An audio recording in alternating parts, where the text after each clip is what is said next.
Hi, I'm Vicki O'Neill, your Plateau to Grow marketer. Hi, I'm Vicki O'Neill Carol. Yeah, I got to get that Carol part in there, but I'm getting used to it. In this week's video, I'm going to review 3 ways that you can find new customers no matter what platform you're on. And if you like marketing tips, how-tos, and even demos of different tools that can help you make your marketing easier, more efficient, and even automate some of your processes, go ahead and hit the subscribe button and the bell notification so that you know when new videos are uploaded every week. So let's go ahead and get to those 3 ways. And yes, I'm borrowing my husband's office when he's not here. Shh, don't tell him. We are going to talk about 3 ways that you can find new customers no matter what platform you're on. Now, by platform, I mean social media channels. It could also mean if you're working direct mail pieces, if you're doing email only, if you're calling only. No matter what your platform is, you are going to find a way in this video today to find new customers. So let's go ahead and get to that first way. And this one is a social media channel idea or way that you can win over new customers. And this is really coming back to understanding where your ideal customers are spending time. Yes, I'm mentioning it again. I think I mentioned it in all my videos, the importance of understanding where your ideal customers are spending time boils down to the fact that if you're marketing, you want to make sure that you're spending those marketing dollars and those resources in the right place. So your chances of getting eyeballs on your products or your services increase significantly because those are the people who are going to buy your product or service.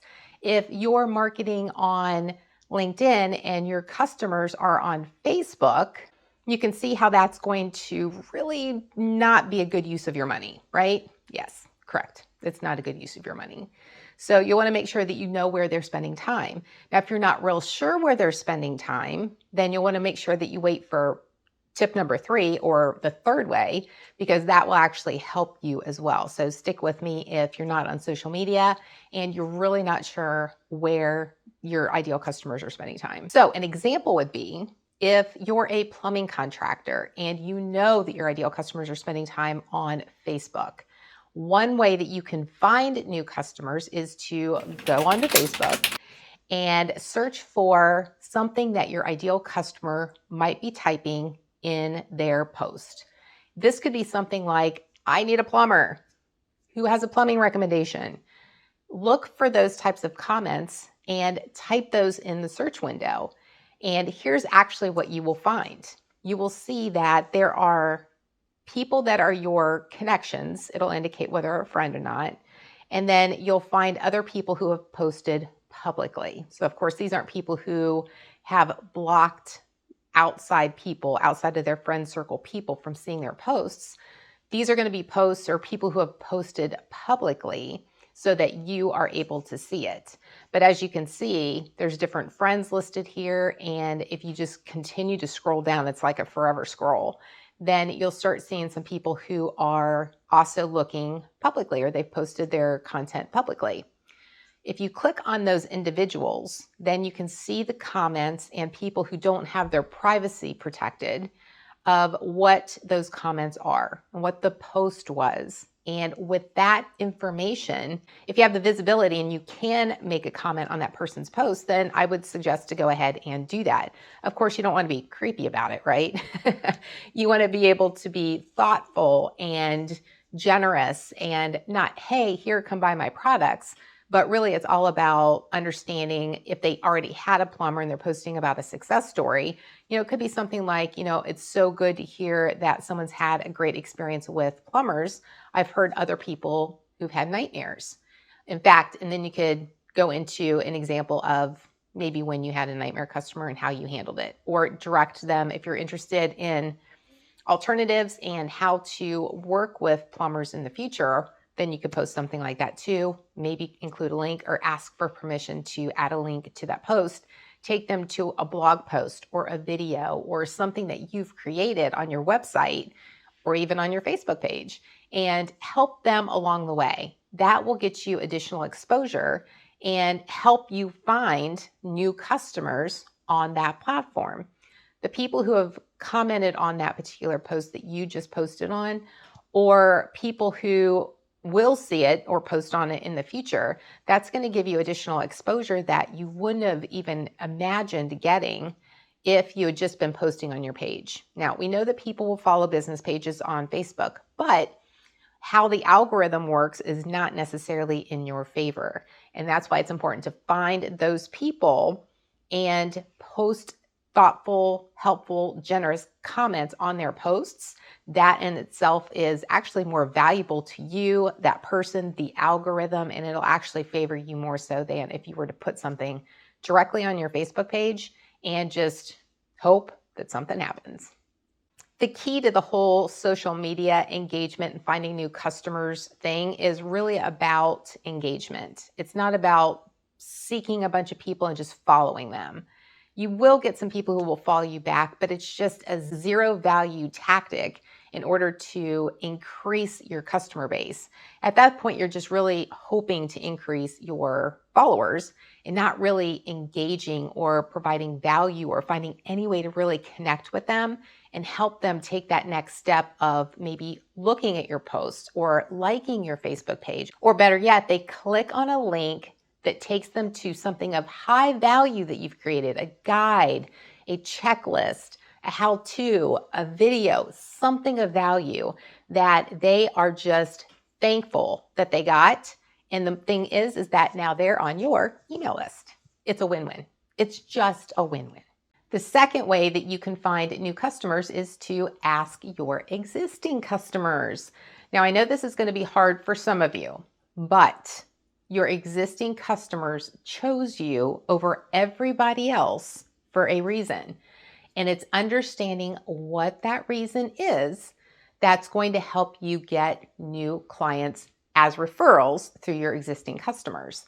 Now, we all know that we surround ourselves with like-minded people. So if you've got customers who are phenomenal and you're like, I wish every single customer could be like this one person, go to that person first and ask them for a referral. If they're a good customer and you've got a good relationship with them, then they're going to be more than happy to share their network with you of someone who might be able to find value in your solution as well. But that's a great way to tap into a resource that already has said yes to you and could even be a raving fan. That is a great way to extend the reach by leveraging your existing customers. Now, if they're already raving fans, chances are they're already talking about you and the word is out there. And by doing that extension to them and saying, hey, do you have anybody in your network that might be a good fit for my solution? Of course, you would word that so that it would be more appropriate based on your particular business. But you would ask them if there's somebody who might be a good fit. And if they've already been talking about you, then it's going to be an easier transition or an easier conversation for them as well, especially if they've had people who have responded to a post or who have engaged with them in some way based on that conversation that they've had or based on that post that they've been talking to you about. Your existing network is actually going to be your best resource for finding new clients, but I know that that's difficult for some people to do. So that's why I'm giving these other 2 tips and 2 ways to find new customers as well. There are choices. There's something else I was going to say on that, and I can't remember what it was. I was thinking of it as I was talking, and that's probably not the best situation. Oh, my hubby's calling. I must stop. One thing that you might be thinking when it comes to referrals is you don't even know how to approach someone, or you wouldn't even know what to say in order to help them say yes to you. So the first thing that you need to do is to ask the right people. I mentioned going to those ideal customers who are raving about you or talking about you or just absolutely love you, and you love them, of course. But maybe there's someone where you're like, I just don't know if they're the right person. If that's the case, just identify your customers and look at who would be the best person to approach. And it's likely not going to be everybody, and that's okay. But if you could pick 2 to 3 people, who would those people be? And write their names down. The second thing to know about how to ask someone for a referral is to pick a good time. This could be over the phone, or it could be in person, or it could be during a Zoom call at the end of it and just saying, hey, do you mind sticking around for a couple minutes? I have a question I need to ask you. So understanding what those different times are and picking them appropriately. Now, of course, if you know someone's in a bad mood, you're calling them and they answer, what? Or what do you want? Of course, nobody's going to do that, or at least I hope not. But if you can sense that that person's not in the right mindset to say yes, or at least consider it at that point, then just understand that there's other times that you can ask them. That just may not be the best time to ask them. That leads me to my third thing, which is just knowing when they're happy. Of course, if someone's not happy or just had a bad experience or is just overall in a bad mood, that's not going to be the best time to ask them. So even if you're over the phone or if you're in email, you can kind of detect whether or not somebody's in a good mood or not, right? If they're short with you in an email, then maybe that's not the best time. If they're short with you on the phone and you can just tell that they've got something else on their mind, that may not be the best time. So understand and listen and kind of feel out the situation to understand when a good time might be that they're happy and, of course, more relaxed. And when that's going to happen, they are more likely to be open to the possibility of referring someone to you. That brings me to the fourth thing to know when you're asking for a referral, and that is to put it in writing. Now, it doesn't have to be through snail mail. It could be through email. It could be through a direct message. The fourth thing that you need to keep in mind when asking for a referral is to consider doing it in writing. And the reason why I say this is because you don't want to put someone on the spot to either force them to say yes and come up with a name, or to force them to say no and walk away and not have a good relationship with you anymore. If you do it in writing, whether it's through regular mail, it could be through email, it could be through a direct message, it could be anything. But the reason why I suggest doing it through written communication is because it allows that person to process the information and consider who the right person or the right persons would be that they could refer to you. A lot of times people aren't thinking who the best referral is for you and your business, right? So giving them some time and some space and making sure that they're in the right mindset to give you thoughtful consideration, and also really dig into their network to see who would be a good fit. It might take some time on their part too to ask questions and really kind of dig through their electronic Rolodex to find out who would be a good fit for you. In that way, it's going to be a win-win because everything's being considered and the way that it's being handled is the best for everyone involved. The third way that you can find new customers is through outreach. Yes, this is cold calling. Yes, this is through email. This is reaching out to people who have no clue who you are, but it is a way to find new customers. The thing is that you need to do some homework before you just pick up the phone and randomly call somebody. That's going to set you up for failure. And if you're representing your brand and they hear that before they hang up the phone on you, then you're actually jeopardizing your brand, your reputation, and you're automatically cutting that person out of the possibility of doing business with you. So it does take some time. And what I recommend that you do is set 10 minutes aside for 5 days. And during those 10 minutes, research one person that would be a good fit for you. And then the next day, pick up the phone and call them. And you've got 10 minutes to have a conversation, quick conversation. It doesn't need to be a long, in-depth conversation, but you've already identified that they're a good candidate for your company or for your solution, right? Now this conversation is going to be even more thoughtful and more valuable to you and to them. And it's just a conversation to just really get to know them and see if they really are a good fit. In fact, I've got some interview questions. They're not really interview questions. They're questions that you can consider asking in those conversations to really understand if they're a good fit for your business. And it gives you some insights into what might be a good fit for them in that situation. So I will include a link to those questions below so that if you're interested in seeing those questions kind of help nurture and navigate those conversations, it'll be there for you to access. On that third day in the 10-minute time slot, you'll want to follow up with the person that you talked to the day before. This can be in an email. Hopefully you got their email address. That's part of the process in that conversation, which you'll know from the interview or a list of questions. But with that email address, then you'll want to do a follow-up. And it's just super short, obviously thanking them for their time. And then based on your conversation, including a link to a resource or a link to a video or a blog post or something of value that you can continue keeping the conversation going beyond that initial email. You have to assume that they're not going to respond to it. So the way that you need to continue the conversation is to give them something else to keep your name in front of them, and also give them another step in their buying process towards saying yes to you.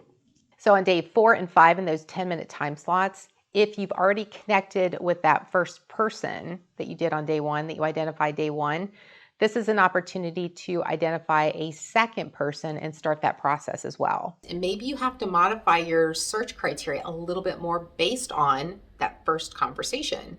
And that's why if you just focus on one person at a time, at least initially, then you can really tweak and hone in on the ideal person for you and to have those conversations with them. It's better than having, investing all that time to go through and list 100 people to then find out after the first conversation that they're just not a good fit. Then you just wasted all that time on the other 99 that could have been spent doing something else. So do it one by one and tweak your process and finding those people along the way. And ultimately you could have 10 people in 1 month that now you've identified as potential new customers. And the key there is going to be to continue having the conversation. They're part of your email list now, which means that they're part of your community, which gives you permission to have those conversations with them. Personalize the messages, keep it as short as you can to get the message across, and always keep in mind that you need to provide something of value. That's all I have for you this week. Thank you so much for being here. If you're new here again and you liked this content, don't forget to hit subscribe and that bell notification so you know when new videos are uploaded every week. Don't forget to hit like. That's important too. It helps the algorithm and other people like you find this video. And if you think there's someone who could actually benefit from this video, great tips and resources and processes in place that you think someone else might find of value, click the share button. Share it with them. It might come of value. And I'll say ahead of time, thank you so much for doing that. All right, thank you so much for being here today. I appreciate you. I appreciate your time. And as always, make today great.